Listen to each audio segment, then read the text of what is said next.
할렐루야. 가정의 달 5월, 1년 중에 가장 화창한 5월에 주님의 은혜와 평강이 늘 함께 하시기를 원합니다. 또 백령도에서 아무 안전사고 없이 기쁨과 감사와 찬양의 국내 선교 여행이 되시기를 주님의 이름으로 축원을 드립니다. 교회가 이제 8월이나 7월 이제 날짜를 알려드리겠습니다. 근데 여름 성경학교를 할 거거든요. 하나님 보시기에 어린아이 한 명도 한 영혼도 한 명입니다. 그래서 음식점은 7세 이하는 반값을 받죠. 근데 전도는 6살을 전도하나 7살을 전도하나 똑같습니다.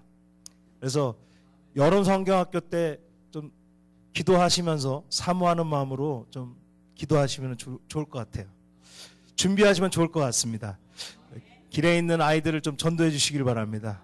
교회가 약속드릴 것은 오면은 그 아이는 대박이 납니다. 왜냐하면은 저희는 재작년에도 했지만은 오면은 기본이 치킨입니다.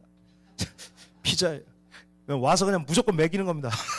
먹이고 찬양 부르고 통성기도 시키고 말씀 공부 시킬 겁니다. 그래서 성령 받아서 보낼 테니까요. 전사님이 어제부터 이제 작전기도 들어갔습니다. 김 전사님 들어갔죠? 예. 아주 준비가 야심차게 있는데 교회에서 밀어줘야 됩니다. 뭐 행사할 때 교회에서 다 전도해야 됩니다. 그래서 길 가다가 아는 아이가 있으면은 부모가 있든지 짜장면 하나 사 먹이면서 1박 2일인데 자는 거 아닙니다. 그냥 왔다가 저녁에 이제 간식 먹고 집에 가고 다음날 와서 이제 이틀 이렇게 하는데 참여할 수 있고 그것만 좀 와줘라. 좀 그렇게 부탁을 하시면은 오면은 전도사님이 알아서 다 할 겁니다. 미니올림픽부터 기도부터 통성기도부터 부흥회까지 다 준비되어 있기 때문에 오면 은혜 받고 충만하게 됩니다. 그래서 이 시간 사모하는 마음을 가지시고 같이 교회의 여름 성경학교 올해 다음 세대를 준비하는 정말 건강한 교회 이번에 이 여름 성경학교를 통해서 이루어지게 하여 주시옵소서. 그런 마음으로 전도해 주시기를 부탁을 드립니다. 재작년에 했던 제가 아는 목사님 따님이 있는데 우리 교회 여름 성경학교를 잊지 않고 있습니다. 왜냐하면 때마다 간식 주고 치킨에 피자 올해 예약했습니다. 올해 하기로. 자기가 먼저 나한테 얘기하는 언제 하냐고 여름 성경학교. 그래서 좀 사모하는 마음으로 기도하는 마음으로 이렇게 해주시면 좋을 것 같아요. 할렐루야. 옆에 있는 분들이랑 같이 인사하겠습니다. 전도합시다. 전도합시다. 예. 어른들은 이게 안 돼요. 고자 갖고 안 되고 아이들은 맛있는 거 사주고 치킨 사주고 피자 사주고 짜장면 사주면은 미안해서라도 옵니다. 미안해서도 오니까 어떻게든 이거 꿈으로 가지시고 우리 동네에 아는 누구 집 아들 한 번에 전도하리라 이런 마음으로 가지시면은 하나님은 그 어린아이를 하나 뭐 치킨으로 꼬시든 뭐 짜장면으로 꼬시든 교회로 데리고 와서 은혜 받게 하면은 한 명으로 계산하십니다. 하나님 나라에서 하나로 계산하십니다. 오히려 교회로 볼 때도 미래로 볼 때도 아이를 전도하는 게 훨씬 좋아요. 할렐루야. 30년 봉사할 수 있는 사람을 주님의 일꾼을 보내주시는 겁니다. 좋은 부모를 만나는 것을 축복의 시작이라고 성경은 이야기합니다. 성경은 아버지를 잘 만나서 축복을 받은 사람이 있고 아버지 잘못 만나갖고 저주받은 사람이 있어요. 자, 요압이라는 사람이 나옵니다. 나중에 성경을 보시면은 요압이라는 사람이요. 다윗의 오더 없이 왕의 오더 없이 자기가 누구를 죽여요. 다른 장군을. 그럴 때 어떤 저주가 임했냐면은 그 요압의 집에는 이제부터 자손이 병든 자손들이 날 것이다. 그런 예언이 나옵니다. 실제로 그 자손의 대가 끊어지죠. 아이들이 잘못이 없습니다. 그러나 그 아버지의 죄로 인해서 아이들이 괴로움 속에 있게 되는 것입니다. 그런가 하면은 또 어떤 좋은 부모를 아브라함이나 이런 믿음의 부모를 만날 때 축복이 계속 자자손손 계승되는 것도 있는 것입니다. 그러므로 믿음이 있는 부모를 만나는 것은 주님의 은혜인 줄 믿습니다. 우리가 족보가 여러 가지가 있지만 사실 우리 때부터 족보는 시작된 것입니다. 저는 족보 파괴자는 아닙니다. 믿음의 족보가 시작됐다. 우리 같이 한번 해보겠습니다. 믿음의 족보가 시작됐다. 할렐루야. 우리의 족보가 여러 가지가 있지만요. 우리가 일대입니다. 우리로부터 인해서 축복이 시작되는 것이고 우리로 인해서 믿음의 족보가 시작된 것입니다. 아브라함부터 믿음의 족보가 시작된 것처럼 우리를 통해서 믿음의 족보가 시작되는 것을 믿으시고 사모하시기를 바랍니다. 할렐루야. 오늘 나온 이 여호람이라는 사람은 아주 세속적인 사람입니다. 욕심이 많은 죄인이에요. 욕심 진짜 많습니다. 아버지가 좋은 왕이었습니다. 여호사밧이라는 왕이었어요. 아들들이 많이 있습니다. 그런데 이 여호람이 첫째 맏아들이었습니다. 그래서 맏아들이기 때문에 왕권을 물려줍니다.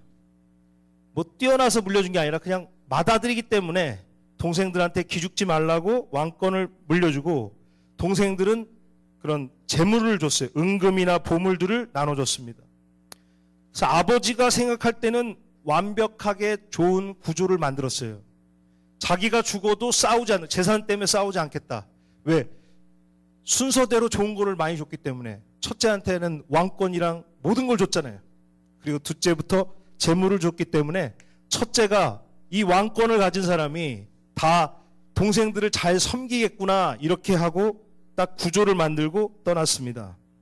그렇지만요, 이 세상적으로 만드는 완벽한 구조는 절대 완벽한 게 없습니다. 형이 동생들을 다 죽여버리잖아요. 문종도 보십시오. 문종도 돌아가실 때 옆에는 김종서 장군이랑 황보인 대감을 앉히고 자기 아들을 부탁하고 수양대군에게 부탁하고 죽어요. 그러니까 자기가 생각할 때는 완벽하게 자기 아들을 보호하는 그 구조를 만들고 죽었습니다. 그렇지만 어떻게 됩니까? 어린 단종이 문제없이 왕위를 지킬 줄 알았지만 믿었던 삼촌에게 폐서인 되어서 비참한 죽음을 맞이하게 된 것입니다. 여호사밧은 맏아들에게 왕위를 물려주고 동생들에게 돈을 줬습니다. 그래서 살 길들을 열어줬습니다. 사이좋게 살아야 되는데 어떻게 됩니까? 우리 4절 말씀 우리 한번 같이 읽겠습니다. 시작.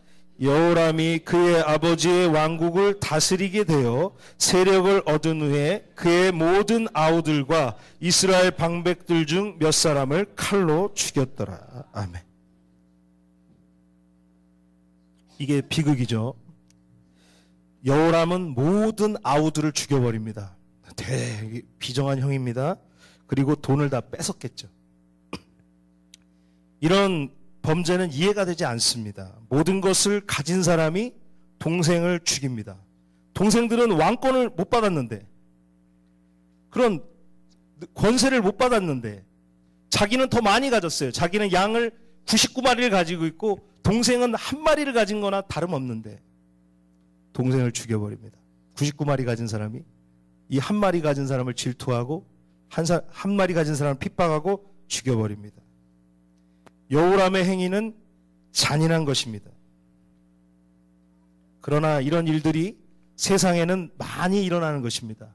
아까 기도 속에서 저는 은혜를 받았습니다. 이 가정의 달을 통해서 가정이 화해하시기를 주님의 이름으로 축원을 드립니다. 제가 초등학교 때 보면은 막 꼭 남자애들끼리 꼭 싸웁니다. 싸워요. 꼭 이렇게 뭐 좀 열받게 하면은 막 무슨 얼굴이 부어갖고 막 서로 싸우다가요. 나중에 선생님이 붙잡습니다. 야, 둘이 데리고 옵니다. 조 터져갖고 막 코피 나고 막 그러는데 선생님이 그럽니다. 왜 싸웠어? 그럼 막 서로 막 얘가 이렇게 화나게 했고 막. 자, 그러면은 싸우면 안 돼. 그러면서 손을 잡고 악수를 하라 그래요. 선생님이. 그래서 악수를 합니다. 이상한 게 뭔지 아십니까? 악수를 하기 전에는 막 진짜 열받는데 악수를 하면서 이제 싸우지 마 할 때 그 마음이 눈 녹듯이 사라져요. 오늘 이 시간 가정 쉬운 거죠 사실. 무릎 꿇고 미안해 한마디만 하면 되는 것인데 그거 하지 못합니다. 자꾸 따지죠. 혼으로. 저 사람은 저러니까 안 좋아.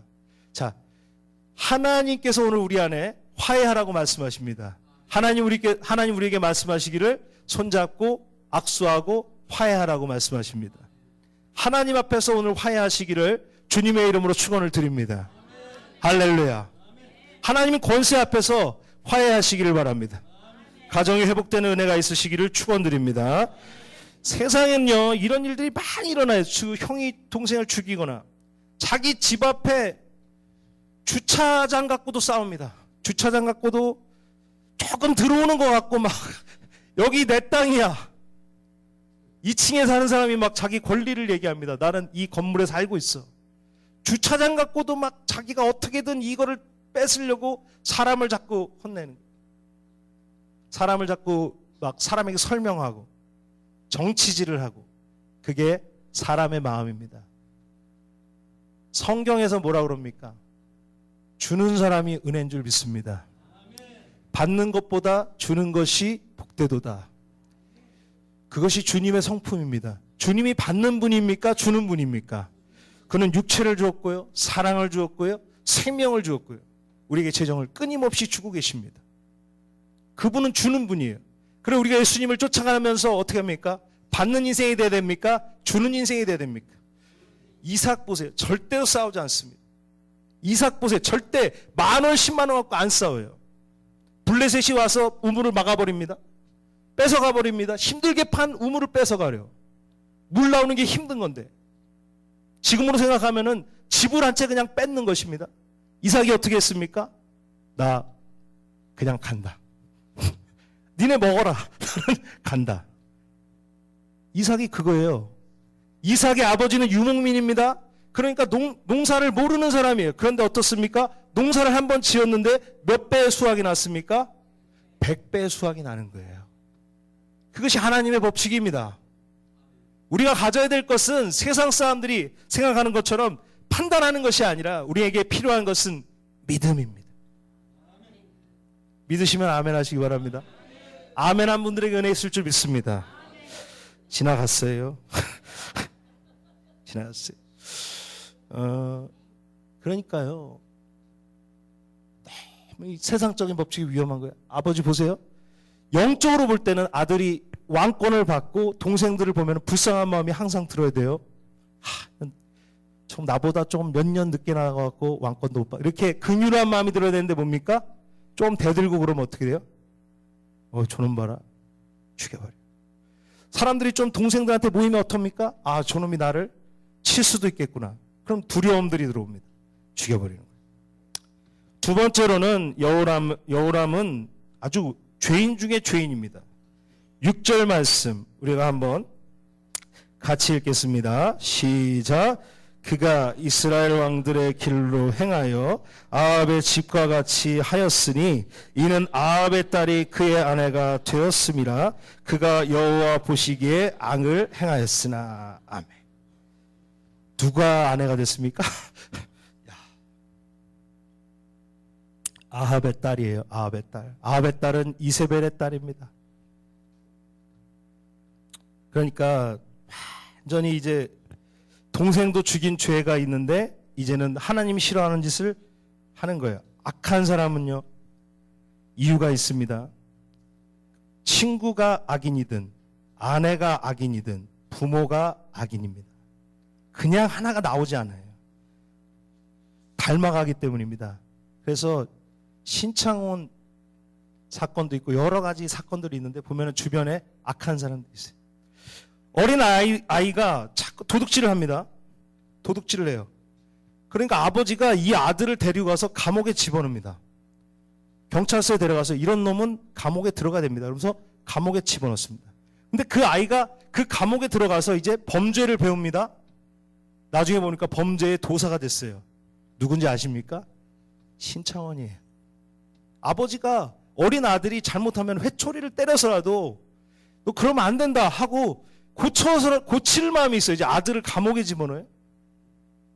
그건 아니라는 거죠. 악한 사람은 이유가 있습니다. 친구가 악인이든 아내가 악인이든 부모님이 악인입니다. 닮아가기 때문입니다. 악인의 길을 버리시기를 주님의 이름으로 축원을 드립니다. 악인의 길을 가지 마시기를 주님의 이름으로 축원을 드립니다. 여호람은 아내와 함께 하나님이 제일 싫어하는 우상 숭배를 합니다. 이상하게 보면요, 사람들을 지켜봐도, 주변의 사람들을 지켜봐도요, 하나님 좋아하는 일 하는 사람은요, 꼭 하나님 칭찬받는 일들만 골라서 합니다. 좋아하는 일들만 해요. 하나님 기뻐하시는 일들 합니다. 헌신하고 충성되고 정직합니다. 약속을 잘 지킵니다. 그런데 하나님 싫어하는 사람은 결코 한 가지 나쁜 짓만 하는 게 아니에요.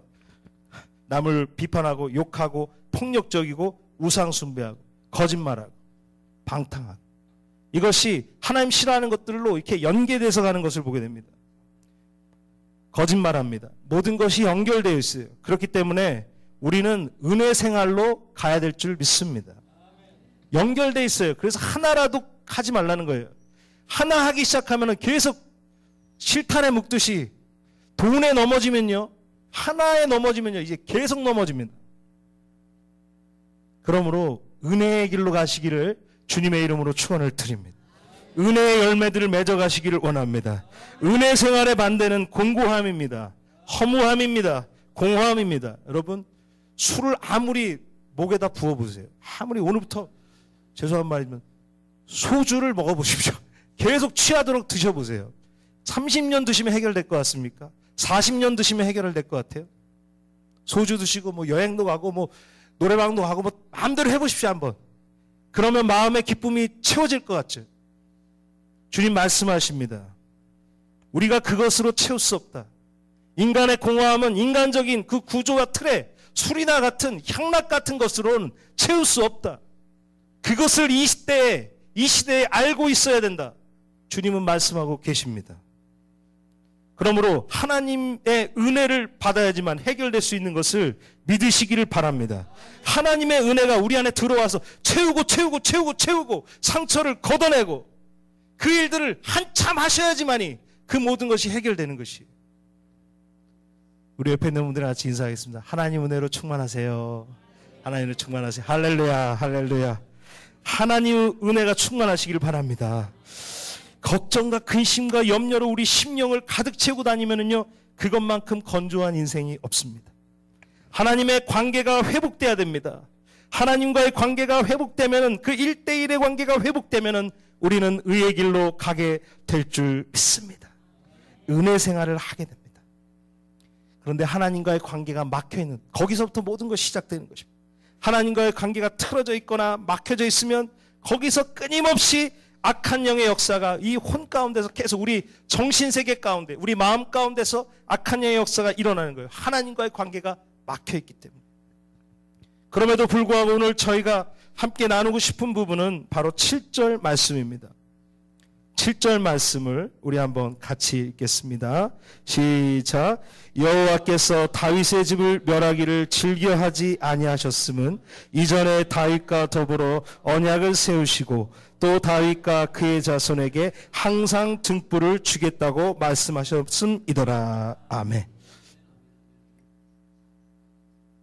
하나님 뭐라고 그러십니까? 이런 완벽한 죄인을, 이런 진짜 죄덩어리, 제 동생이었으면 진짜 어떻게 했을까요? 만약 제가 법관이었으면 어떻게 할까요? 그냥 사형 선고를 때려도 될, 사형 선고를 그냥 언도해도 되는 그런 엄청난 죄인, 추악한 죄인, 역사에 남는 악한 사람, 아버지에게 불효하고 형제들과의 우애가 없는 그런 죄 가운데 있고 우상 숭배하는 그런 더러운 영혼을 하나님 뭐라고 그러십니까? 다윗 자손을 축복하신다고 말씀하십니다. 여호와께서 다윗의 집을 멸하기를 즐겨하지 아니하셨음은 이전에 다윗과 더불어 언약을 세우시고 또 다윗과 그의 자손에게 항상 등불을 주겠다고 말씀하셨음이더라. 아멘. 할렐루야. 저는 여기서 많이 은혜를 받았습니다. 참, 이런 은혜가 있구나. 참, 나는 죄인인데 부모, 언제적 다윗입니까? 여호람에게. 다윗은 까마득히 먼 할아버지입니다. 여호람 위에는 여호사밧이 있고 여호사밧 위에는 아사가 있고 아사 위에는 르호보암이 있고 르호보암 위에는 솔로몬이 있고 솔로몬 이후에나 다윗이 있는데 하나님은 아주 까마득한 후손인 여호람을 볼 때 6절에 여호와 보시기에 악을 행하였으나, 주님도 아시는 겁니다. 그러나 여호와께서 다윗의 집을 멸하기를 즐겨하지 아니하셨음은 이전에 다윗과 더불어 언약을 세우시고 또 다윗과 그의 자손에게 항상 등불을 주겠다고 말씀하셨음이더라. 아멘. 그러니까요, 이 가정의 달을 위해서 우리가 생각할 게 뭡니까? 좋은 부모가 되려면은 축복을 물려줄 수 있는 부모가 되어야 될 줄 믿습니다. 축복을 물려줘야지만이 자녀가 축복받을 수 있습니다. 부모가 다윗의 마음을 가질 때, 하나님 앞에서 다윗의 마음을 가질 때 다윗의 축복이 자자손손 대대로 이어지는 것을 믿습니다. 산정형교회, 평양 산정형교회의 주기철 목사님을 아실 겁니다. 일사각오의 각오로 일제에게 고난을 당하셔서 순교하셨습니다. 고문을 너무 많이 당해갖고 어느 날은 일본 순사가 잡으러 왔는데 그냥 교회로 도망 들어가셔갖고 기둥을 끌어안고 가기 싫습니다. 하나님 차라리 그냥 죽여주십시오. 너무 아파요 하나님. 그냥 죽여주십시오. 아내 되시는 분이 여보, 당신은 목사입니다. 당신은 목사예요. 사람들이 지켜보고 있습니다. 그렇고 막 질질 끌려가지. 밥 먹다 말고 순사들에게 질질 끌려서 고난을 당하시고 나중엔 돌아가시고. 자녀들이 영진, 영만, 영의 광조, 사남 1녀입니다. 그럴 때 주광조 장로님이 어릴 적에 목사님 순교하시고 첫째 형도 나중에 교회에서 순교합니다. 둘째 형은 그래갖고 하나님 없어. 하나님이 없는데 어떻게 우리 이렇게 가난하고 우리 아버지 하나님 위해서만 사는데 목숨까지 버렸는데 하나님 없어. 그래갖고 둘째 형은 교회를 떠나버려요. 집 나가버리고 그러다가 나중에 돌아옵니다. 어린 주광조 장로님, 그 어릴 적에 목사님 순교하셨어요. 돈도 없었습니다. 항상 배고프고 항상 학교 가서 불려 나오고 그러다 학교도 잘 다니지 못했습니다. 학교도 다 그만뒀어요. 그리고 매일마다 아이들이 놀려댔습니다. 공부도 제대로 못했습니다. 그런데 이제 해방이 됐습니다. 공산군이 그 집을 찾아온 거예요. 어머니랑 같이 있는데 공산군들이 문서를 내려놓고 뭐 금이랑 은을 막 내려놓은 겁니다. 당신은 지금 국가 훈장이라고 주기철 목사 가지고 순교 나라를 위해서 했기 때문에 이 땅 문서 이게 누굽니까? 이 북한에서 그 지주들 거 뺏어 갖고 온 거예요. 그래서 주광조 목사님이 그때 막 주광조 장로님, 어린 주광조라는 그분이 어린 주광조가 딱 볼 때 아우 배고팠거든요. 맨날 밥을 굶으니까 하루에 한 끼도 잘 못 먹는 그런 상황이에요. 그런 상황에서 앞에 땅 문서를 놓고 금을 놓는데 보니까 엄청 어마어마한 돈이었다는 거예요. 지금으로 생각하면 10억 정도. 큰 돈이에요. 그걸 내놓았는데 엄마가 이런 거 안 받습니다. 그러니까 어린 주광조가 마음이 찢어지는 거예요. 그래갖고 공산군 그 군들이 의아해하면서 돌아갔어요. 그렇게 가난하게 그는 자랐습니다. 그러나 나중에 이 후손들을 하나님께서 다 축복하신 줄 믿습니다. 둘째 형도 주님께 돌아오고요. 후손들을 보면요, 의사, 변호사, 대학 교수, 또 목사님들, 또 사모님들, 그 주기철 목사님 후손들이 다 그렇게 많은 사람들이, 많은 후손들이 있고 다 잘 됐습니다. 주광조 장로님이 암으로 몇 해 전에 소천하셨는데 담임 목사님이 거기서 이제 장례를 마칩니다. 그럴 때 아내 되시는 구권사님께서 목사님 수고하셨습니다. 봉투를 드리는데 목사님이 또 갑자기 또 확인을 했어요. 돈을 또 확인했는데 깜짝 놀랐습니다. 큰 게 한 장 들어있는 거예요. 장례를 했는데 1억이 들어있어요. 목사님이 놀란 것은 그 금액이 커서가 아니라 정말 하나님께서 이 주기철 목사님 가정을 축복하고 계시구나. 할렐루야. 비록 일제치하에 아버지는 예수를 위해 살다가 순교했지만 하나님은 그 가족들을 잊지 않으신다는 거예요. 우리가 오늘 사람들이 나를 알아주지 않고, 그렇지만 우리가 했던 그 기도, 우리가 하나님 앞에서 했던 모든 것들, 전도, 누가 알아주지 않더라도 하나님은 알고 계십니다. 하나님은 보답하십니다. 우리는 믿음이 필요한 것입니다. 할렐루야. 로마서 8장 28절, 우리가 알거니와 하나님을 사랑하는 자 곧 그 뜻대로 부르심을 입은 자들에게는 모든 것이 합력하여 선을 이루느니라. 잠언 1장 7절, 여호와를 경외하는 것이 지식의 근본이오늘 미련한 자는 지혜와 훈계를 멸시하느니라. 잠언 3장 8절 너는 마음을 다하여 여호와를 의뢰하고 내 명철을 의지하지 말라.